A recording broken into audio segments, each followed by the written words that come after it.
پھر جب اللہ تعالیٰ نے آدم علیہ السلام کو پیدا کیا اور پھر اس کے بعد حضرت حوا کو پیدا کیا اور ان کا نکاح کیا، تو اللہ تعالیٰ نے حضرت آدم سے فرمایا کہ حوا کو مہر دو۔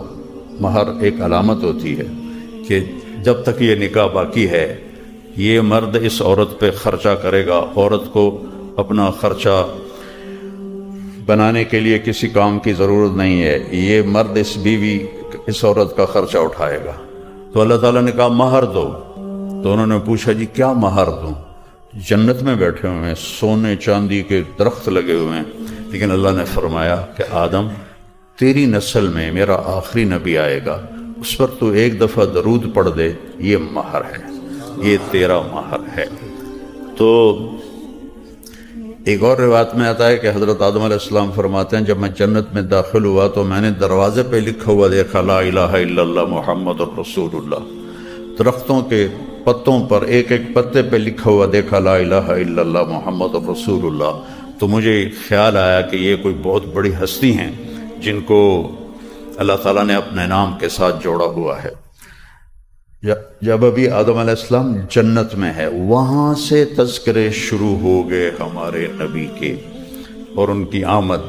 شیس علیہ السلام آدم علیہ السلام کے بعد نبی بنے، تو ایک دن آدم علیہ حضرت اور ہمارے آدم علیہ السلام کے 10 بیٹے تھے، لیکن ہمارے نبی کے جو والد بنتے ہیں وہ شیس علیہ السلام بنتے ہیں، شیس بن آدم۔ تو انہوں نے کہا بیٹا تیری پشت میں ایک امانت ہے آخری نبی کی، تو اس کا خیال رکھنا، تو وہ تیرے باپ سے بھی افضل ہے۔ تو شیس علیہ السلام نے پوچھا کہ کیا بیٹا باپ سے افضل ہو سکتا ہے؟ تو آدم علیہ السلام نے فرمایا بیٹا تو اس ہستی کی بات کرتا ہے، میں تمہیں اس کی امت کا حال سناؤں؟ کہ یہ سنا ہے۔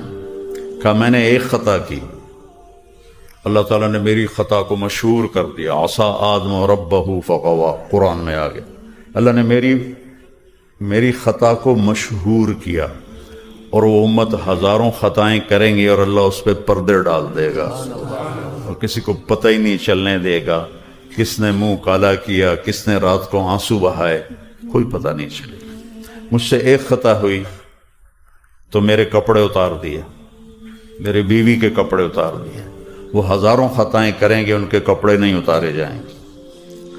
مجھ سے ایک خطا ہوئی، میری بیوی کو مجھ سے جدا کر دیا گیا، وہ ہزاروں خطائیں کریں گے اور بیویوں کو ان سے جدا نہیں کیا جائے گا۔ مجھ سے ایک خطا ہوئی اور وہ 40 سال بعد جا کے عرفات میں قبول ہوئی، وہ ہزاروں خطائیں کر کے ایک دفعہ کہیں گے اللہم اغفر لی، تو اللہ ان کے سارے گناہ معاف کر دے گا۔